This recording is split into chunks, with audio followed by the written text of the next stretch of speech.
Ngayon po ay mag-focus naman tayo sa isa sa mga critical occupational hazards that affects all healthcare workers. This is the needle stick injuries and splash accidents. These incidents po may seem minor po at first, but they carry potentially life-threatening consequences, including the transmission of blood-borne pathogens such as HIV, hepatitis B, and hepatitis C.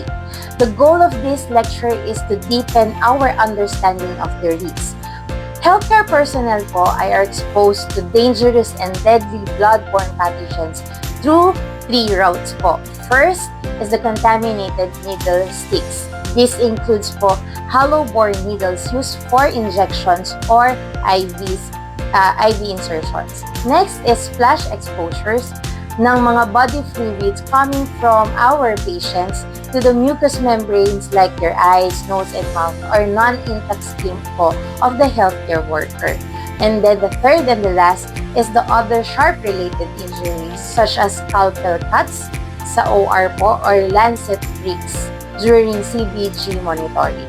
These exposures occur across all disciplines, often during routine procedures. This is why po maintaining awareness of the situations or these incidents and adhering to standard precautions always is paramount. Meron po tayong tatlong pangunahing pathogens na tinututukan when it comes to sharps and splash exposures. Ito po ang hepatitis B, hepatitis C, at HIV.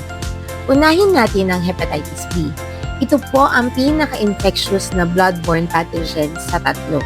Kapag na-needle stick ka galing sa pasyente na hepatitis B surface antigen positive o HBsAg positive, ang risk of transmission po nito ay 6% to 30% depende po sa viral load. Ang hepatitis B po ay preventable dahil ito po ay may vaccine.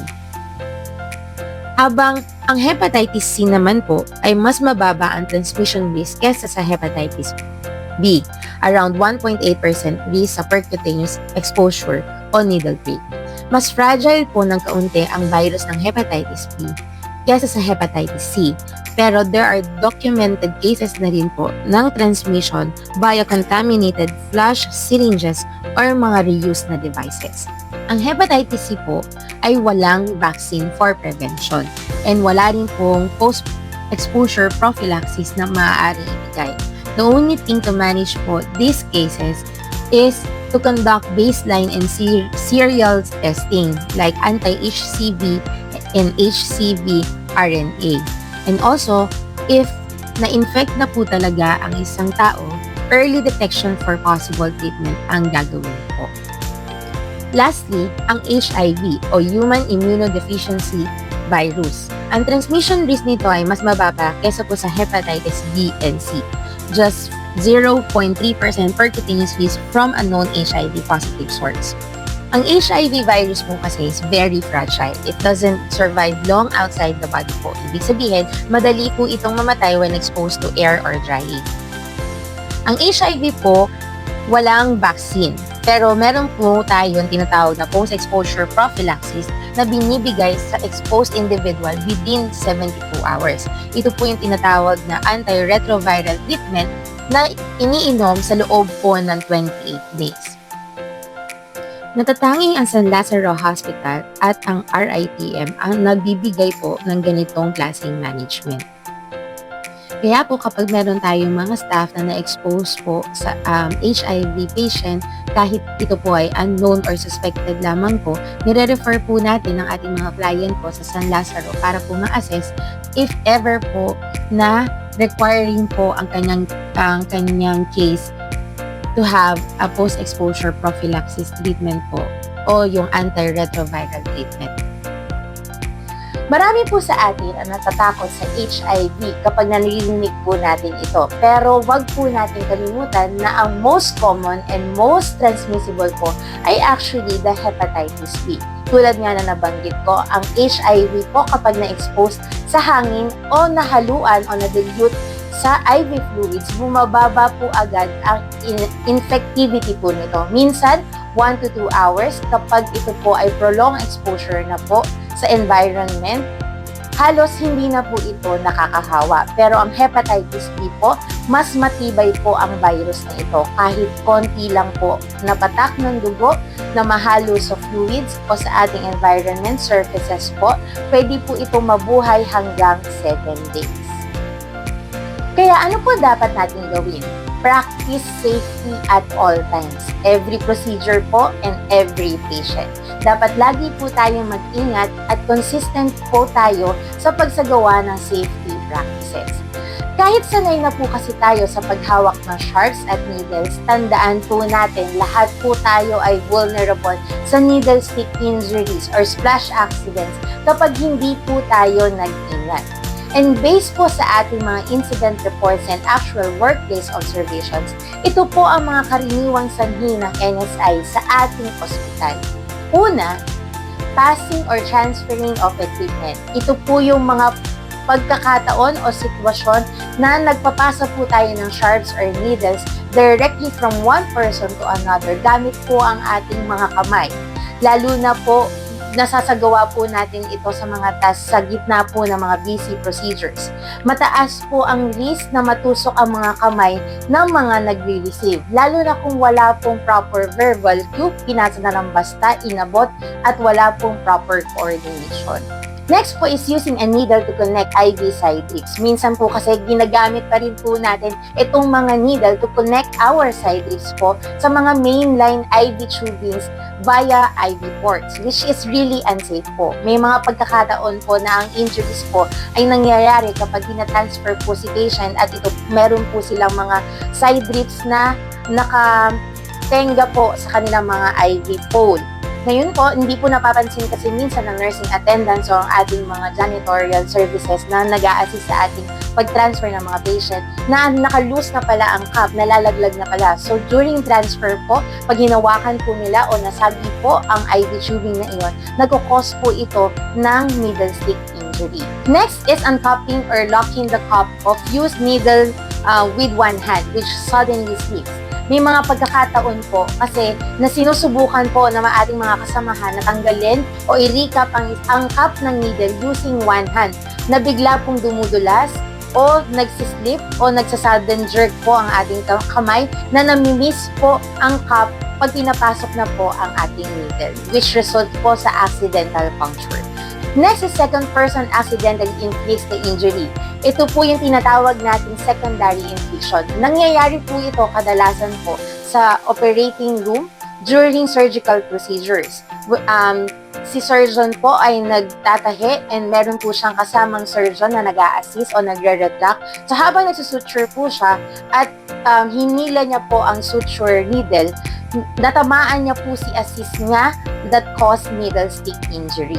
Next is the improper disposal of sharps. Ito po yung kapag iniiwan po na nakakalat o nakatenga ang mga used needles or infectious materials o mga pinagamitan sa IV insertion or injection sa bedside o sa mga tray, sa table o sa treatment area ng mga taong gumamit, and then iba po ang maglilinis na hindi po aware kung meron po itong needles or sharp. Kapag sila po ay naglinis at nahawakan po nila itong mga materials na po ito, natutusok po sila at saka lang po sila na-aware na meron po palang needle or sharps doon. Meron din po mga pagkakataon, yung mga insidente po natin na during collection po ng waste, kapag binuhat po nila ng ating mga ultimate janitorial services na staff, kapag binuhat po nila o tinali po nila ang mga plastic na mga waste, nagugulat na lang sila na itong mga yellow plastic na dapat ay mga infectious waste lang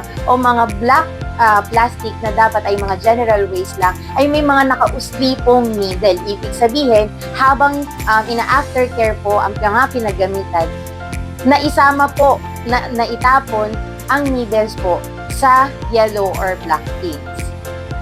Our next case po is during collision with exposed sharps. Nangyayari po ito kapag aksidente po na ang healthcare worker ay nakasagi po ng exposed needle or sharps. For example, si nursing attendant po ay habang naglilinis po siya sa treatment area po nila, malapit po sa sharp container or sharp disposal po. So habang naglilinis siya at nagpupunas po ng surface, nagulat na lang po siya at may nakatusok po sa kanya. Nung inimbestigahan po, pagtingin po nila, ito po ang sharp container at nakita po na meron pong loose na lancet po sa ilalim nito. Ibig sabihin po habang may nagdidispose po, ito po ay nahulog o namali po ng butas na pinagpasukan, which causes po the needle stick injury. And lastly, ang pinaka-common reason po ng ating needle stick injury is the two-hand recapping. Ito po ay pinaka-delikadong practice po ng bawat isang healthcare worker when it comes to recapping. Kaya po ito ay hindi na recommended. Paano po ito nangyayari? Ang ating, pag nagtutuhan recapping po tayo, hawak ang syringe sa isang kamay at yung kabila naman po ang nagre-recap po ng exposed needle. Kailan po nangyayari ang aksidente? Meron po mga report sa amin na during recapping po, meron pong sudden movement or sudden jerking na reflex na ang nangyayari, nami-miss po nila bigla yung cup kapag nag-recap. Kaya po natutusok ang kanilang daliri. Meron naman po mga incident na during two-hand recapping, habang pinapasok po nila ang needle doon sa cup, hindi po nila napansin na nag-through and through na po sila at natusok na po ang kanilang mga daliri. Ito po yung mga practices na nakasanayan na, pero still dahil sanay na kayo sa mga task na ito at sanay na po kayo sa mga practices na ito, nagli-lead pa rin po to sa accidental injury. Kaya nga po, let's enforce po lagi the basic. Dahil minsan, yung mga aksidenteng nangyayari, hindi po ito nangyayari dahil kulang tayo sa kaalaman, kundi dahil po sa mga nakasanayan na hindi na po recommended for prevention of needle stick injuries or splash accidents. Kaya po, here are the essential do's and don'ts para maiwasan po natin ang needle stick injury at splash exposure sa ating mga daily tasks. Isa po sa pinaka-epektibong paraan para makaiwas po sa needle stick injuries ay ang consistent at tamang paggamit po ng standard precautions. These are basic infection prevention practices na dapat i-apply sa lahat po ng pasyente at sa lahat ng oras, regardless po kung known infected o hindi ang isang pasyente. First is the consistent hand hygiene. We must perform po proper hand washing or doing the alcohol hand rub at all times. Bago at pagkatapos niyo pong hawakan ng inyong mga pasyente, bago at pagkatapos niyo pong gawin ang bawat procedure, pagkatapos po hawakan ng anumang body fluids, especially po blood or contaminated items. Hindi po sinabi na dahil po kayo ay nag-gloves, ay exempted na po kayo for hand washing or doing the alcohol hand rub. It is a must po to perform 5 moments of hand hygiene. Next is, we need to cover po open skin or lesions for possible contact and splash exposure. Any breaks po sa skin, sugad man yan, gasgas o pantal, ito po ay maaaring maging entry point po ng infection. Kaya bago po kayo pumasok o gumawa ng isang task, mag-gloves, inspect niyo po muna ang inyong mga kamay, ang inyong mga sarili. Kung may sugat po, cover it with waterproof dressing bago po kayo mag-hand washing at bago po kayo mag-suot ng gloves. Next is the proper selection and use of personal protective equipment. Tandaan niyo po, dapat laging naka-base sa risk assessment ang procedure ang pagsusuot po ng PPE. Hindi po one size fits all po ang pagsusuot ng PPE. For example, for all sharp handling procedures, it is a must for you to wear gloves. Tandaan po, kapag kayo po ay gagawa ng isang procedure or task na may kinalaman po sa pag-handle ng needles at sharps, kayo po ay dapat magsuot ng gloves. Next, kung kayo po ay may procedures na may chance po ng splash exposure to body fluids po ng inyong mga pasyente, you must wear po goggles or face shield and gown po. Next po is the use of IV insertion tray with sharp receptacle. Ito po ay ginagawa without fail po dapat. Kapag gagawa po kayo ng kahit anong procedure, IV insertion man yan, blood extraction, or any procedures involving needles po at magdadala po kayo ng maraming medical supplies or equipment sa bedside po ng inyong mga pasyente, standard recommendation po ng ITC na gumamit po ang bawat healthcare workers po ng IV tray na may kasama pong punctured proof container. Pag sinabi po natin puncture-proof container, hindi po maaari pong gumamit ng mga pinaggupitan po na IV fluid bottles. Dapat po ang sharp container po natin hindi po nagtutrue and true o natutusok ng kahit anong needles.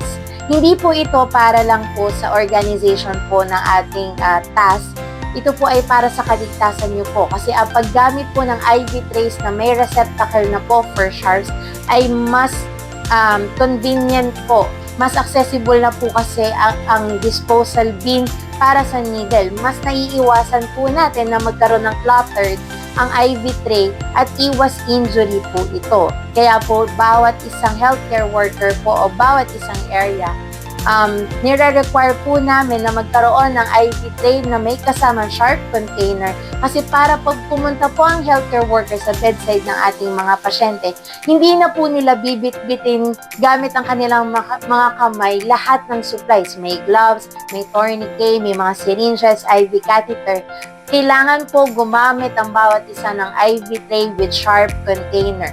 Dapat po ito ay punctured proof. Tulad po na nabanggit kanina, no hand passing of sharp particles. Ito po ang isa sa pinaka-importanting safety rules pagdating po sa sharps. Wag na wag po magpasa ng needles or sharp instruments tulad ng needles, scalpel, scissors, or kahit anong blood lancets gamit po ang bare hands. Bakit po ito ay delikado? Kasi pwede pong madulas o magkamali po ng abot o mabigla si receiver dahil hindi po tayo aware na may mga syringe na nagtutrue and true ang needle sa cup. Ang isang simpleng abot lamang po kasi ay pwede mauwi po sa accidental puncture or cut. Ang dapat po natin gawin ay gumamit po tayo ng medicine tray, IV tray o kidney basin para ilagay ang needles or sharps, tsaka po natin ito iabot sa ating mga kasamahan for safety. Next is no to 200 cupping of needles. Sinabi na po na hindi na po ito recommended, matindi na po itong pinagbabawal na gawin. Huwag na po tayong mag-recap. Ideally po, dinidispose po natin ang needle immediately po after use. Doon sa IV tray nyo po, kapag naka-expose ang needle, itapon na po ito directly po sa punctured proof container. Pero kung talagang kailangan po mag-recap, sa mga rare situation po na kailangan nyo po mag-recap, we need to use the one-hand scoop technique. Okay? Sa one-hand scoop technique, isang kamay lang po, ipapasok ang needle ng syringe doon sa cup. Ang ginagamit pong pang-lock ay hard surface po. Against hard surface po. And you need to feel or hear po the clicking sound para masabi niyo po na na-lock po talaga yung cap at hindi na po ito malulose. Always follow this rule. Your waste, your responsibility.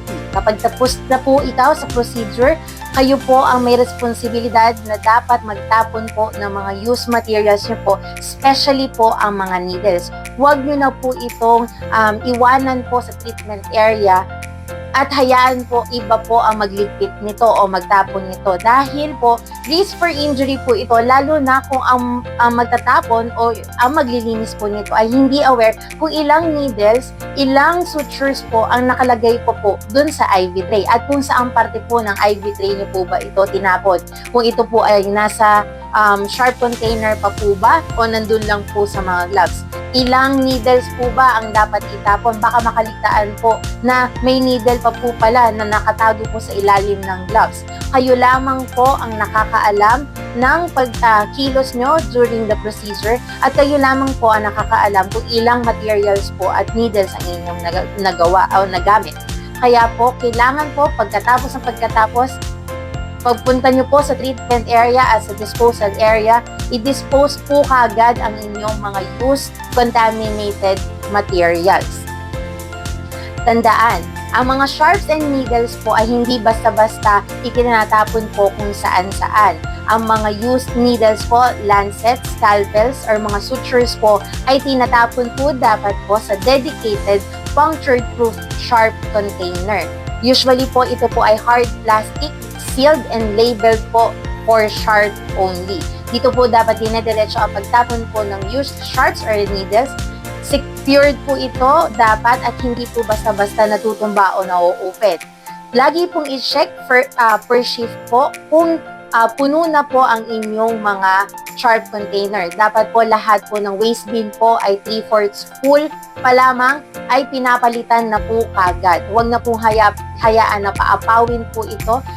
Kindly coordinate with your housekeeping staff kung kailangan na pong palitan ang inyong mga waste bin, especially po ang sharp containers, to prevent injury.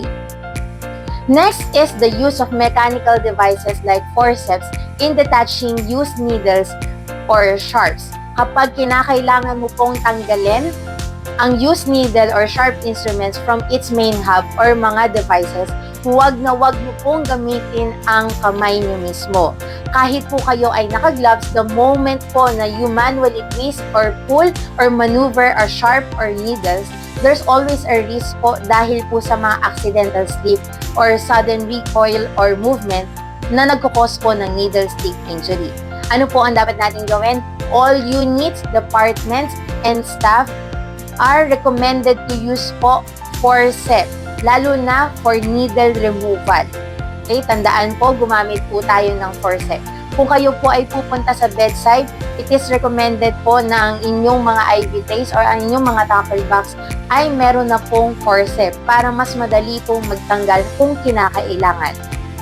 Next is dispose your sharps first. Kung ang mga bagay na po ito ay nakaka-injured, nakakasakit, ito po ay dapat unang-unang eliminate or dinidispose. Tandaan po, sa IV tray nyo po, ang una pong tinatanggal ay ang sharps. Kahit po ito ay nasa puncture-proof container na po, kukunin nyo po ito ng forceps.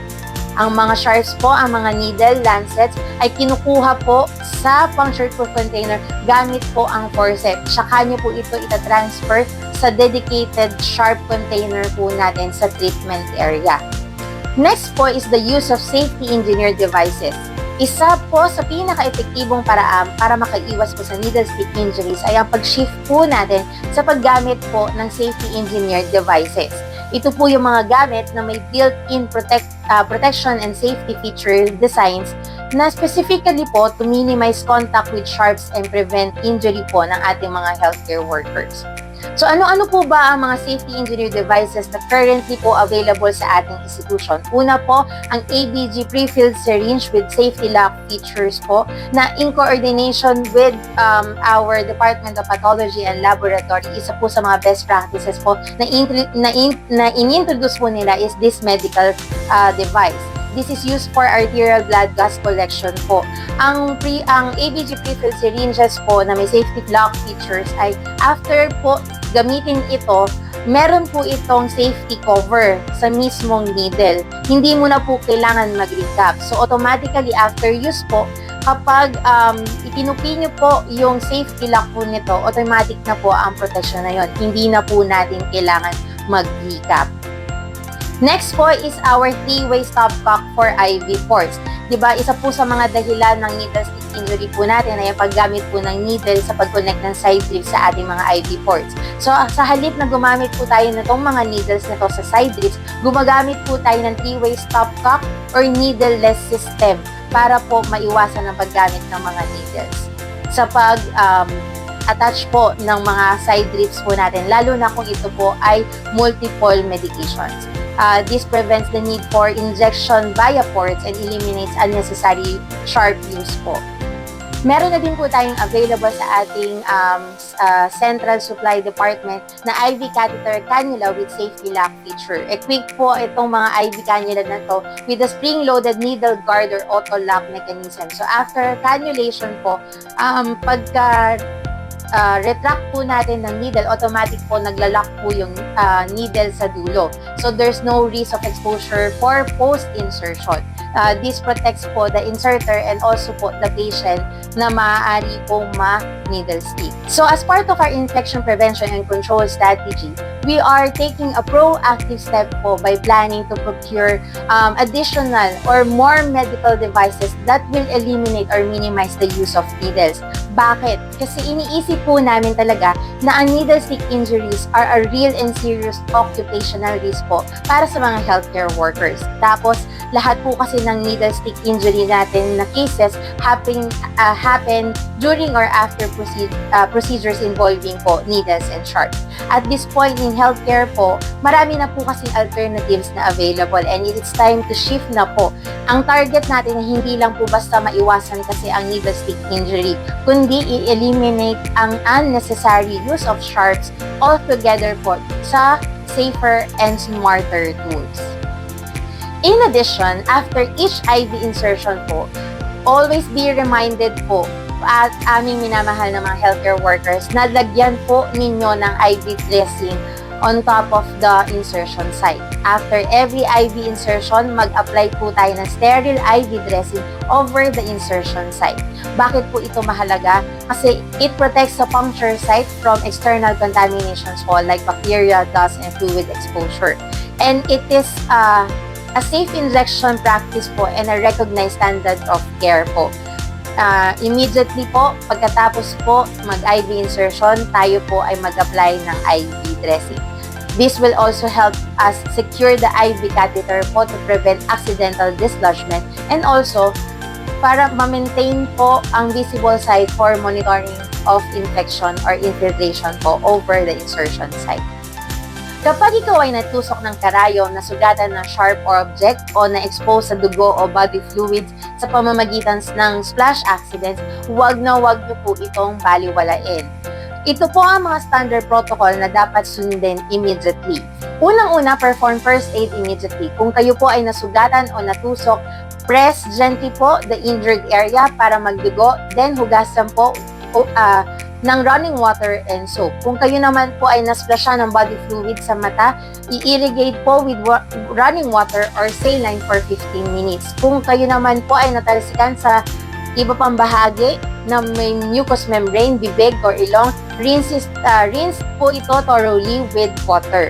Next is report the incident immediately. Kanino po i-report? I-report po ito agad sa immediate supervisor o unit managers or nurse in charge or sa ating mga safety officers dahil sila po ang initially nag-a-aware sa IPC nurses if may cases po sa area nila ng needle stick or splash accidents.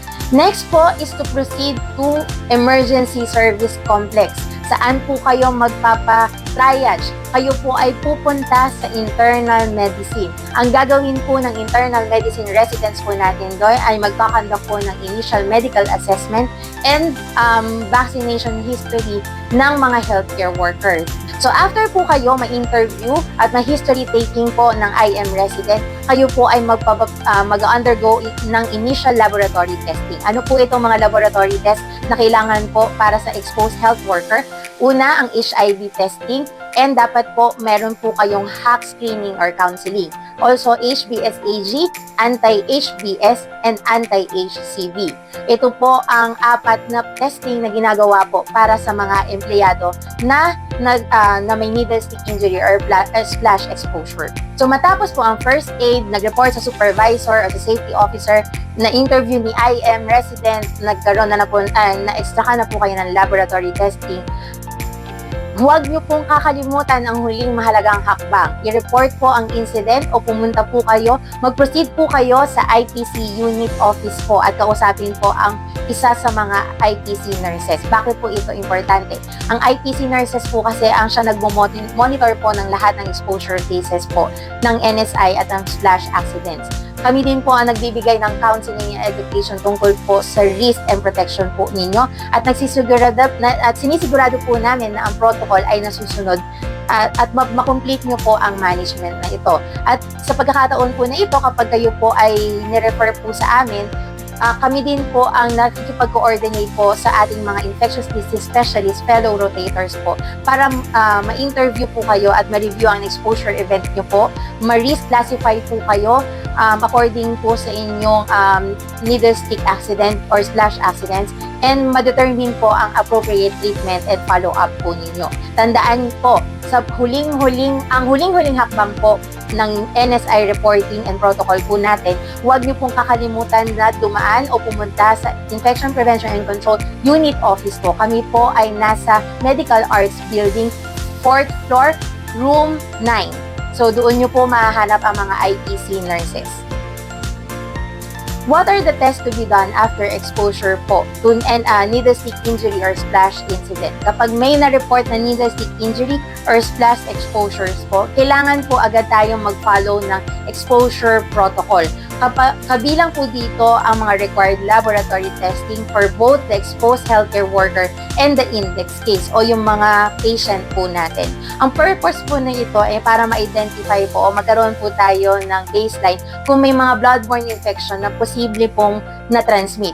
Tsaka para makapagsimula po agad tayo ng post-exposure prophylaxis kung kinakailangan at para po ma-document ang mga baseline status po ng ating mga healthcare worker.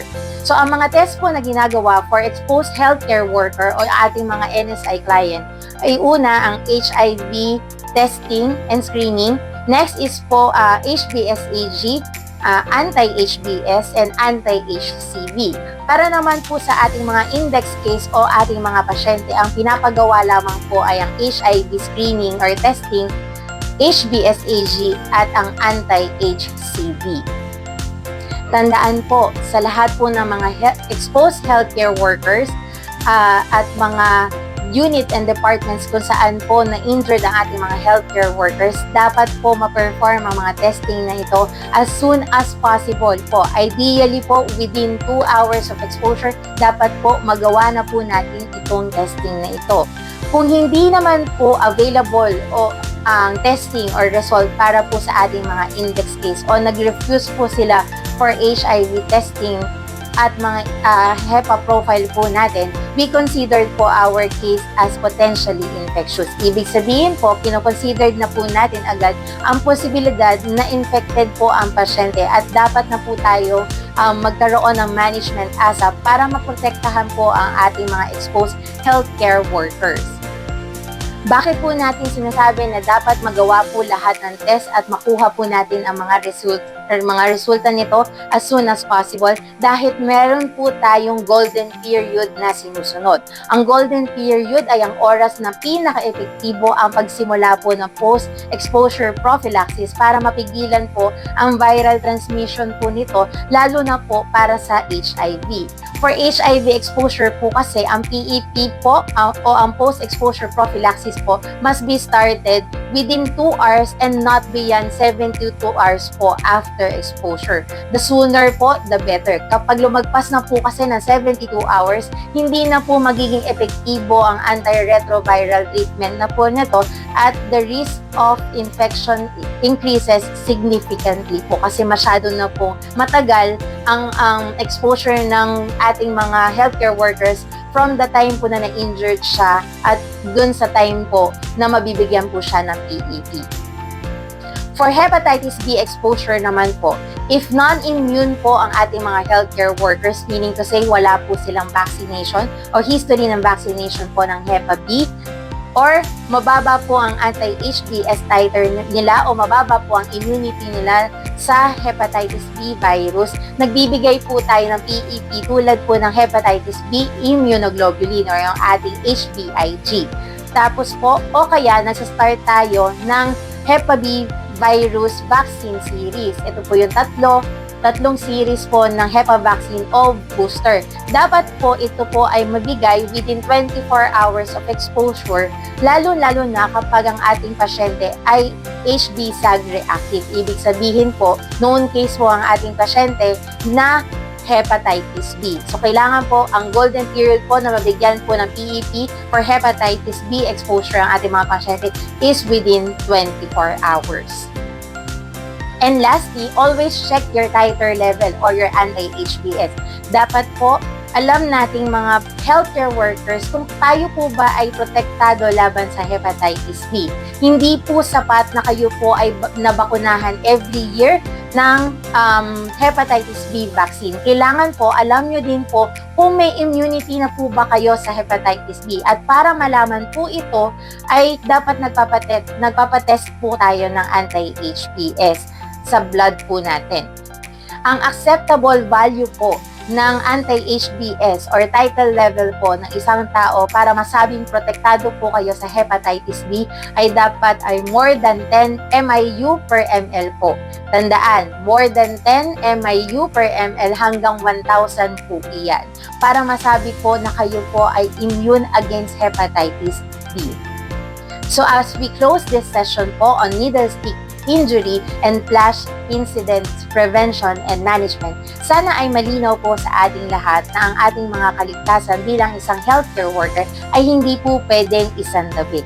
Araw-araw po ay nagbibigay tayo ng pangangalaga, buhay at pag-asa sa ibang tao, pero habang ginagawa po natin ito, kailangan po natin isaalang-alang ang ating mga sarili at dapat ay protektahan din po natin ang bawat isa. One careless moment po and movement, one unsafe practice can lead po to lifelong consequences. Yet, with proper knowledge, vigilance, and adherence to IPC protocols, these incidents are entirely preventable. Kaya ipagpatuloy po natin ang pagiging alerto, responsable at may malasakit para po sa ating mga sarili, sa ating mga pasyente at ating mga kasamahan sa trabaho.